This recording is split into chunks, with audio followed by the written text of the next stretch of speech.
Hello everyone, welcome back to another video. आज की video में हम बात करेंगे एमएड एंट्रांस 2025 के बारे में, जिसके लिए मुझे बहुत सारी रिक्वेस्ट आ रही थी। तो थोड़ा सा मैं अपने बारे में पहले आप लोगों को बता देता हूँ कि मेरा नाम कार्तिक गुप्ता है और मैं हिमाचल प्रदेश यूनिवर्सिटी शिमला से एमएड फर्स्ट सेमेस्टर का छात्र हूँ। मैंने यहीं से डिपार्टमेंट से ही बीएड की है और अब मैं वहाँ से ही एमएड कर रहा हूँ। तो बहुत सारे बच्चे पूछ रहे थे कि सर क्या क्या प्रोसीजर रहता है और एमएड क्या होती है, क्योंकि बहुत सारे बच्चों को पता ही नहीं होता कि एमएड क्या होती है।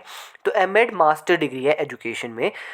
तो इससे क्या होता है, बेनिफिट क्या होता है, ये भी सुन लीजिए कि आप इसके बाद, इस डिग्री को करने के बाद बीएड के बच्चों को पढ़ा सकते हो। ठीक है, तो ये आने वाले समय में काफ़ी ज़्यादा बेनिफिशियल रहेगी आप लोगों के लिए, क्योंकि आप लोगों को पता है कि 2020 की जो एजुकेशन पॉलिसी है उसके अकॉर्डिंग 4 ईयर इंटीग्रेटेड कोर्स की बात की गई है, जिसमें क्या होगा कि आगे चल के जितने भी कॉलेजेस हैं वहाँ पे बीएड भी साथ में ही होगी, 4 ईयर की होगी मतलब। ठीक है, 3 ईयर ग्रेजुएशन और 4th ईयर में क्या होगी, बीएड होगी। तो उसके लिए हर कॉलेज में टीचर्स रखे जाएंगे, तो उसके लिए एमएड बहुत ज़्यादा अच्छी एक स्कोप है अगर आप लोगों को एजुकेशन में इंटरेस्ट है। ठीक है, तो एमएड है वो।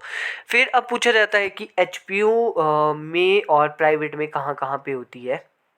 तो प्राइवेट का मुझे इतना ज़्यादा पता नहीं है कि प्राइवेट में कहाँ होती है, पर मैंने सुना है कि कुछ कॉलेजेस हैं, 2-4 कॉलेजेस हैं पूरे हिमाचल में जो प्राइवेट में भी एमएड कराते हैं। और एचपीयू की बात करूँ तो एचपीयू में क्या है, गवर्नमेंट में है और यहाँ पे 50 सीट्स है। ठीक है, 50 सीट्स है, अप्रॉक्सीमेटली 25 के आसपास जनरल के लिए रख लीजिए और जितनी भी है वो रिजर्व रहती है। और स्पोर्ट्स और कल्चर के लिए भी सीट्स आप लोगों को यहाँ पे देखने को मिल जाएगी। ठीक है, तो ये सब है। और एंट्रांस कब होता है पहले ये बता देता हूँ, क्योंकि मैं इसी में सारा कवर करना चाहता हूँ कि एंट्रांस आप लोगों का पिछली बार जो हमारा एंट्रांस हुआ था वो 25 मई को हुआ था, लेकिन हम लोगों ने देखा है कि इस साल का जो कैलेंडर एचपीयू ने इशू किया है उसके अकॉर्डिंग इन्होंने कहा है कि जून मंथ में ये पूरे एंट्रांस कराएंगे। तो जून में आप लोगों का मोस्ट प्रोबेबली एमएड का एंट्रांस होगा। ठीक है, तो फीस एंट्रांस की फ़ीस आई थिंक 800 के आसपास होगी, 750 मेरे को जितनी याद है, इतना एग्जैक्ट नहीं याद है। जब नोटिफिकेशन आएगी तो मैं आप लोगों को बता दूंगा इसी चैनल पे, तो सब्सक्राइब ज़रूर कर लेना और जिसने भी एमएड करनी होगी वो अपने दोस्तों के साथ शेयर भी ज़रूर कर लेना। और मैं अगर आप लोग कहेंगे एंट्रांस के टाइम पे मैं आप लोगों को क्वेश्चन पेपर्स भी सॉल्व करके बता दूंगा। ठीक है, तो ये है। और अगर किसी को कोई भी डाउट होगा एमएड से रिलेटेड वो कमेंट सेक्शन में बताना। चलो मैं सिलेबस बता देता हूँ कि क्या क्या आता है। सबसे पहले मैं आप लोगों को एक चीज़ बता देता हूँ यहाँ पे। ये है हमारा यहाँ पे। ठीक है, तो इसमें क्या होता है कि 100 क्वेश्चन आते हैं। ठीक है, 100 क्वेश्चन आते हैं और 6 जो है यहाँ पे सेक्शंस हैं, उनमें से 15 आते हैं, तो वो हो गए हमारे 90 और 10 होते हैं आईसीटी के क्वेश्चंस। ठीक है, तो आप लोगों को टाइम मिलता है 130 का, 1 घंटे 30 मिनट का आप लोगों को टाइम मिलता है मेरे अकॉर्डिंग। अब अगर चेंजेस होंगे तो वो मैं आप लोगों को बता दूंगा। ठीक है, सिलेबस की अगर मैं बात करूँ मोटा मोटा, तो जो फर्स्ट सेक्शन है, फर्स्ट सेक्शन में आप लोगों का जैसे एजुकेशन का मीनिंग हो गया, एजुकेशन वेस्टर्न उसमें क्या है, इंडियन थॉट्स क्या है, फिलॉसफी क्या है, रियलिज्म, मतलब एक तरह से अगर आप पूरा सोचे तो इसमें क्या पढ़नी है आपको, फिलॉसफी पढ़नी है। ठीक है, फिलॉसफी पूछी जाती है जिसमें आप लोगों ने क्या क्या पढ़ना है, मेनली रियलिज्म पढ़ना है, नेचुरलिज्म पढ़ना है, आइडियलिज्म पढ़ना है, प्रैग्मेटिज्म पढ़ना है ना। ये सारे क्या है, स्कूल्स हैं, तो ये आप लोगों ने पढ़ना है। इसके साथ साथ आप लोगों ने इंडियन थॉट भी पढ़ना है। और उसके बाद जो मोटा सा आप लोग मोटा मोटा पढ़ना है वो आप लोगों ने महात्मा गांधी जी की क्या क्या थॉट्स हैं, आप लोगों को एक स्टेटमेंट दे दी जाएगी तो बोला जाएगा कि ये किसके द्वारा कही गई है। तो एम के गांधी ने जो भी स्टेटमेंट्स दी है, गिजुभाई बडेका जी ने दी है, स्वामी विवेकानंद जी ने दी है, फ्रोबेल ने दी है ना, योगानंदा जी ने दी है। तो ये सारी आप लोगों को मोटा मोटा सा इसके बारे में पढ़ना है। फिर उसके बाद जो इम्पॉर्टेंट मैं थोड़ा सा आप लोगों को बता देता हूँ। और आप लोगों ने यहाँ पे पढ़ना है जैसे हिंदुज़म, बुद्धिज़्म, सिखिज़म, इस्लाम, है ना, जैनिज़्म। तो इसके बारे में थोड़ा सा पढ़ लेना है आप लोगों ने। वैसे तो इसमें बहुत डीप दिया हुआ है, इतना डीप पढ़ने की ज़रूरत है नहीं।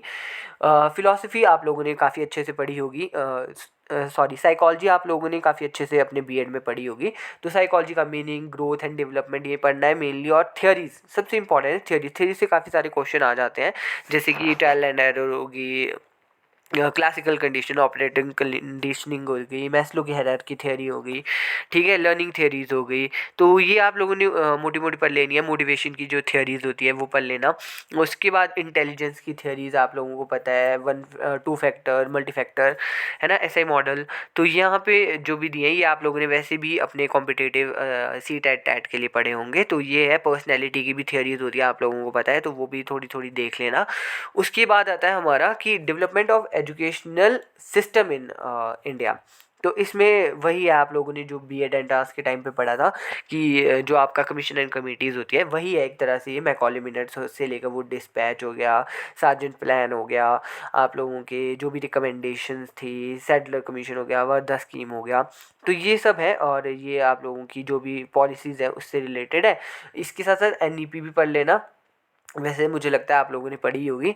तो उसके बाद अगर मैं बात करूँ मोटा मोटा आप लोगों को, तो आईसीटी में तो वही आता है, बेसिक कंप्यूटर के क्वेश्चन आते हैं, ज़्यादा कोई डीप होते नहीं है। तो बेसिक कंप्यूटर के क्वेश्चन आते हैं आप लोगों को इसमें।